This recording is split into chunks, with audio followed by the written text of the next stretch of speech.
मौर्यन साम्राज्य, रोमन साम्राज्य, भारत का साम्राज्य, ये सारे के सारे शासक और शासन समाप्त हुए क्योंकि हर एक को किसी न किसी की कमजोरी पता लग गई थी।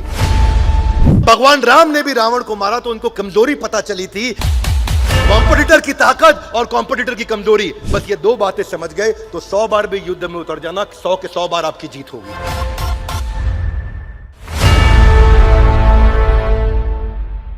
ग्रंथराज श्रीमद् भगवद गीता की।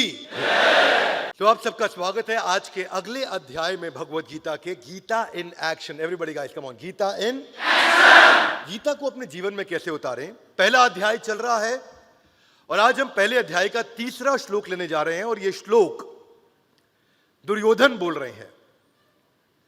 हमने इससे पहले चर्चा किया धृतराष्ट्र के श्लोक का।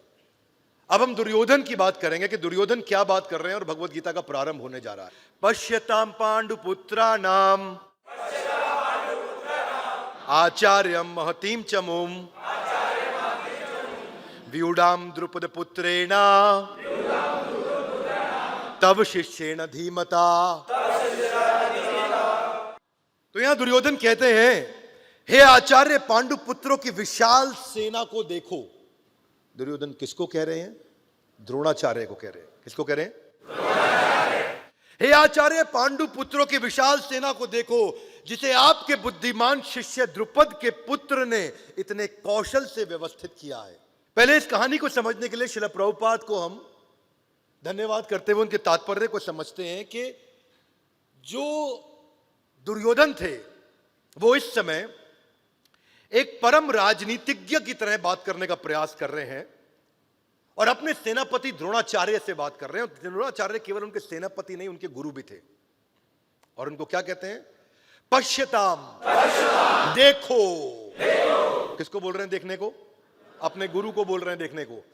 देखो द्रोणाचार्य, तुमसे बहुत भारी गलती हो गई है। द्रोणाचार्य सोच रहे हैं क्या गलती हो गई है?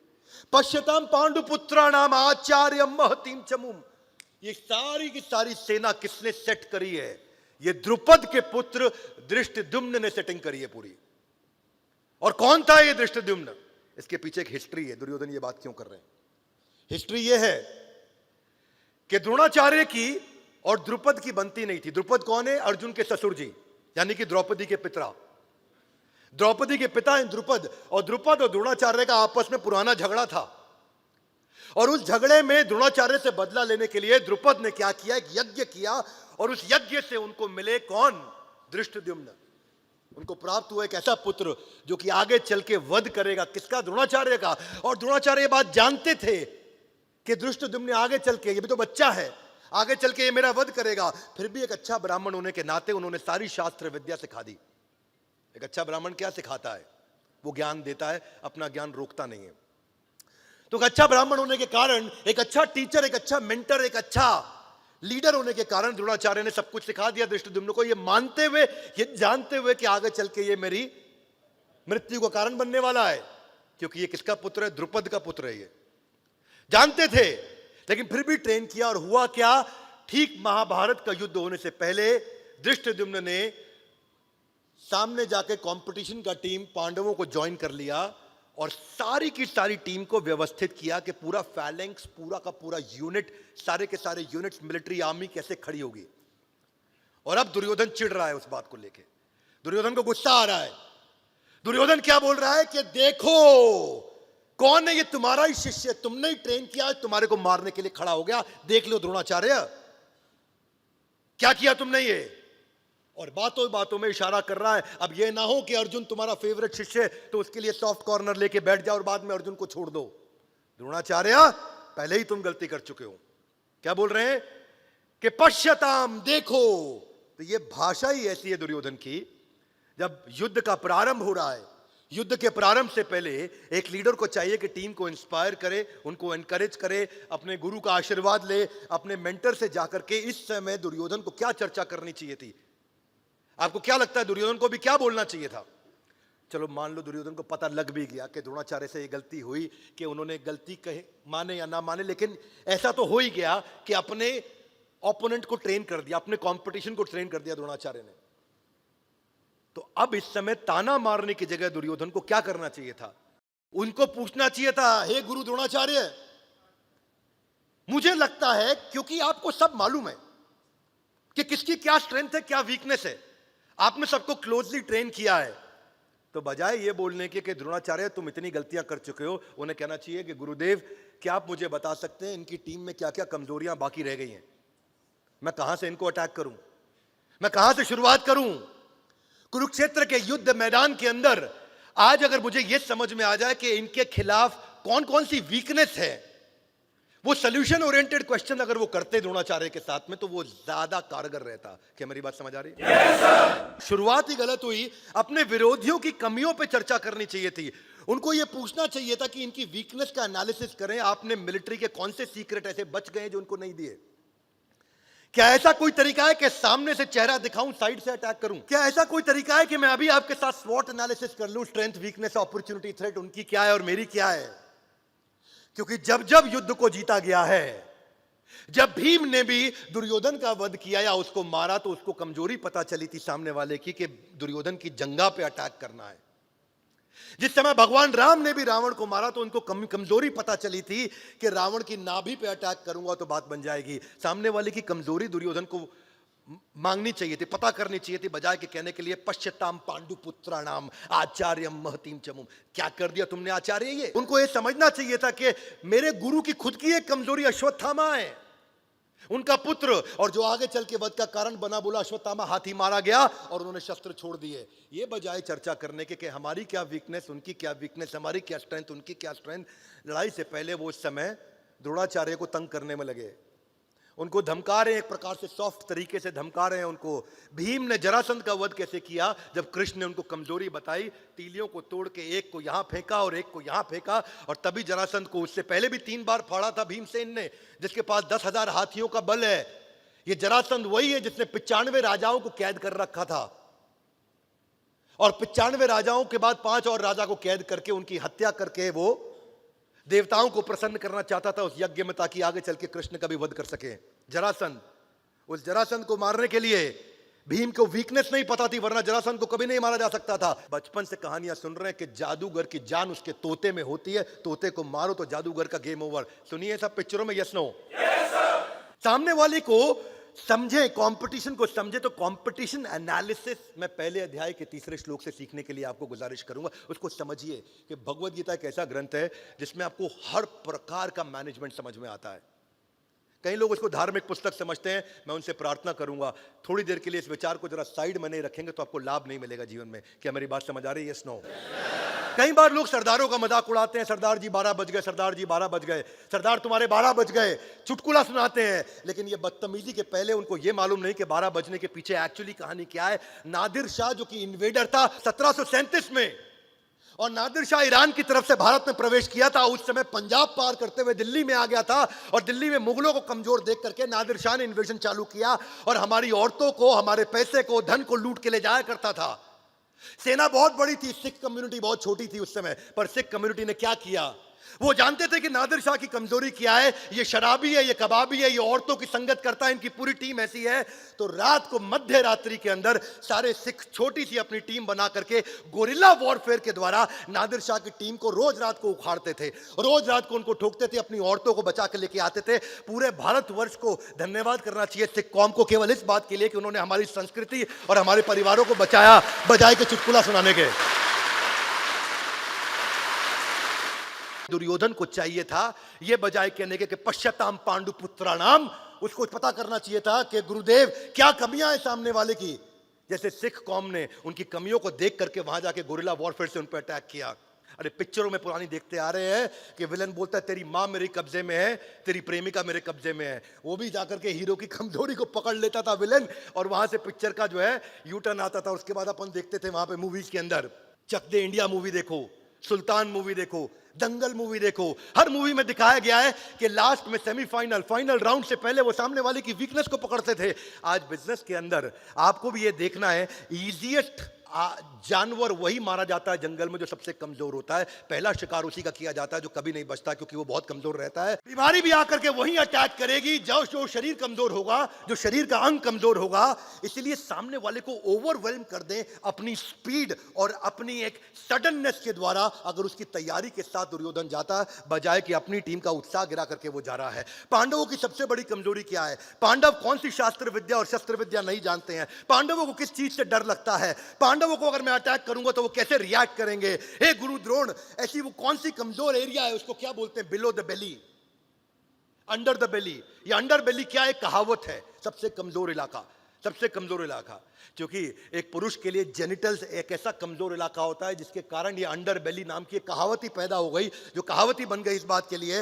वो कौन सी कला में हमसे बेहतर है, वो कौन सी कला में हमसे बदतर है, हम कौन सी कला में उनसे बेहतर है।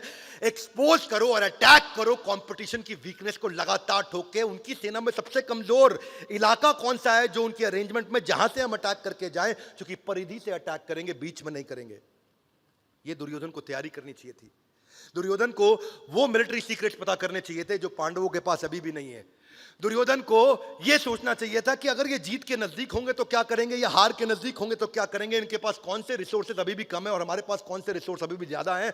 अपनी स्ट्रेंथ और सामने वाले की वीकनेस को आमने सामने ले आओ।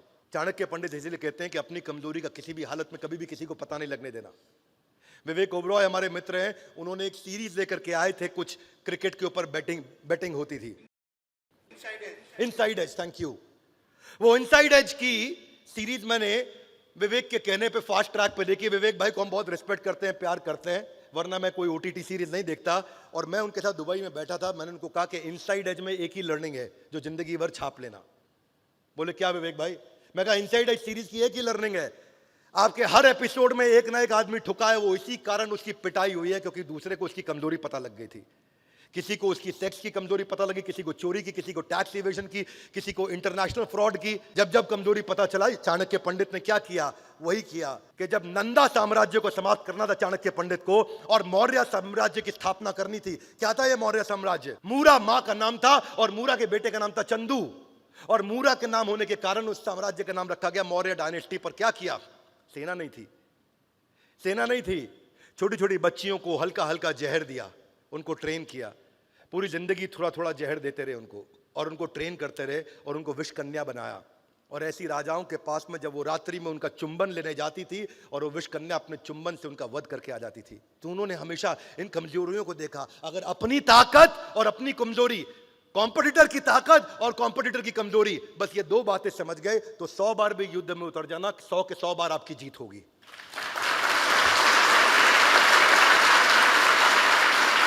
आसानी से आप डिस्ट्रैक्ट कर पाओगे अपने ओपोनेंट को। पर दुर्योधन की यह गलती थी। दुर्योधन क्या बोले? पश्चाताम पांडुपुत्राणाम आचार्यम महतीम चमु। बस वो इसी में फंस गए। देखो सामने धृष्टद्युम्न आपके द्वारा ट्रेंड, कोई बात नहीं, धृष्टद्युम्न को आपने ट्रेनिंग दिया है। आचार्य कोई ऐसी भी तो ट्रेनिंग होगी जो धृष्टद्युम्न आपसे लेने आए थे पर उस दिन छुट्टी मार गए। आचार्य कोई ऐसी भी तो ट्रेनिंग होगी कि उस दिन धृष्टद्युम्न डिजिटल ट्रेनिंग ले रहे थे, ध्यान से नहीं अटेंड किया। आचार्य कुछ तो ऐसा बचा होगा धृष्टद्युम्न के जीवन में जो उसको नहीं मालूम, वो हमको बता दीजिए। जिस दिन आपका ध्यान वहां से भटका या जिस दिन वो बीमार पड़ गया, उस दिन उसका कॉम्प ऑफ था, लीव थी, अर्न लीव थी, 15 अगस्त की छुट्टी थी, कुछ तो थी। एक बिजनेस पर्सपेक्टिव से भी हर एनिमी का एक व्यू पॉइंट होता है कस्टमर को लेकर के। फोरकास्ट करो कि कंपटीशन क्या करेगा, सामने वाला वो कैसे रिएक्ट करेगा अलग अलग परिस्थितियों के अंदर। वो आपका शॉर्टेस्ट रूट टू विक्ट्री होगा। हमेशा याद रखिए कि आपको ये जो अंडर बेली की कहावत है, ये अंडर बेली की कहावत यहां पे बहुत समझने वाली कहावत है। मेरा यहां पे मानना है कि पर्शियन साम्राज्य, रोमन साम्राज्य, भारत का साम्राज्य, ये सारे के सारे शासक और शासन समाप्त हुए क्योंकि हर एक को किसी ना किसी की कमजोरी पता लग गई थी। किसी की कमजोरी थी वीक सक्सेसर या वीक डाउनलाइन, किसी की कमजोरी थी वीक इंटरनेशनल स्ट्रेटेजिक अलायंसेस, किसी की कमजोरी थी कि बहुत बड़ा वास्ट एम्पायर था इसलिए अनकंट्रोल्ड और डिस्ट्रैक्टेड एम्पायर हो गया था। किसी की कमी थी इंटरनल रिवोल्ट, अपनी सेना के भीतर ही कुछ ना कुछ फूट बढ़ती चली जा रही थी जिससे वो समाप्त हो गए। किसी की कमी थी कि उनका यूनिटी ऑफ कमांड नहीं था, और किसी की कमी थी कि उनके independent non aligned independent provinces थे। कई राजाओं ने ऐसा किया, अकबर ने भी ऐसा ही किया था। अकबर जीतते थे एक शासक को, उसी को शासक बनाते थे, वो उसको इंडिपेंडेंट करते थे। लेकिन अगर वो नॉन अलाइंड हो गया तो इंडिपेंडेंट आदमी कंपटीशन को ज्वाइन कर सकता है जाके। डाउनफॉल ऑफ मुगल एम्पायर क्यों हुआ था? इसकी शुरुआत हुई थी जब पहली बार सूरत के अंदर एक ब्रिटिशर टीम यहां पे आई थी। और कौन आए थे? William Hawkins.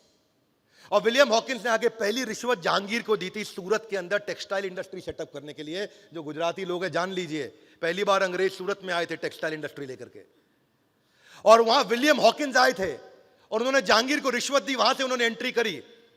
ऐसे ही हर बार हुआ है। सबसे बड़ा मंत्र यही है कि आपको सिनेरियो एनालिसिस करना चाहिए, जो कई बार आप मिस कर जाते हैं।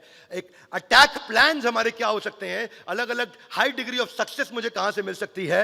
बाय द वे, एक और इसका बड़ा अच्छा तरीका है जो एक्शन में हाथ आगे लाए, गीता इन आपको कंपटीशन को पहचानना है तो उनके रिव्यूज देखने चले जाओ, उनके मोबाइल ऐप स्टोर पे चले जाओ, उनके फेसबुक पे चले जाओ, उनके रिव्यूज जाकर के देखो कि रिव्यूज में कौन सी अच्छी चीज है जो बार बार छूट रही है और कौन सी बुरी चीज है जो बार बार दिख रही है। One more time, come on.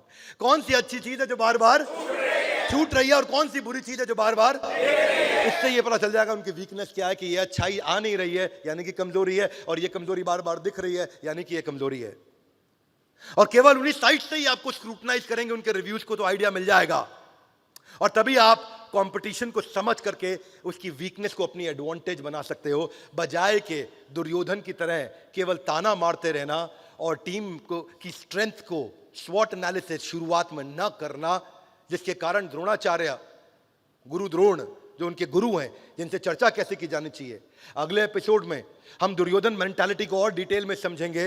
ये Bhagavad Gita in action, Gita in action, ये एक ऐसी सीरीज है जो हर व्यक्ति को सारे के सारे एपिसोड आकर के जरूर देखने चाहिए। अपनी जिंदगी का समय निकाल करके देखिए, वो बुद्धि का धन उसके अंदर मिलेगा जो आपको पूरी पृथ्वी पर सारे के सारे शास्त्रों में और सारी किसी भी प्रकार की किताबों में अगर एक साथ चाहिए तो एक जगह भगवत गीता में मिल सकता है, जिसको हम प्रयास करेंगे अपनी सीमित बुद्धि के द्वारा कि आपके सामने ला करके साधारण भाषा में प्रस्तुत करें, ताकि आपके लिए आसानी हो उस गीता को समझना जो संस्कृत नहीं समझ सकते। अब उनके लिए भी आसान होगा कि वो आकर के गीता इन एक्शन सीरीज के साथ में भगवत गीता को समझ सकेंगे।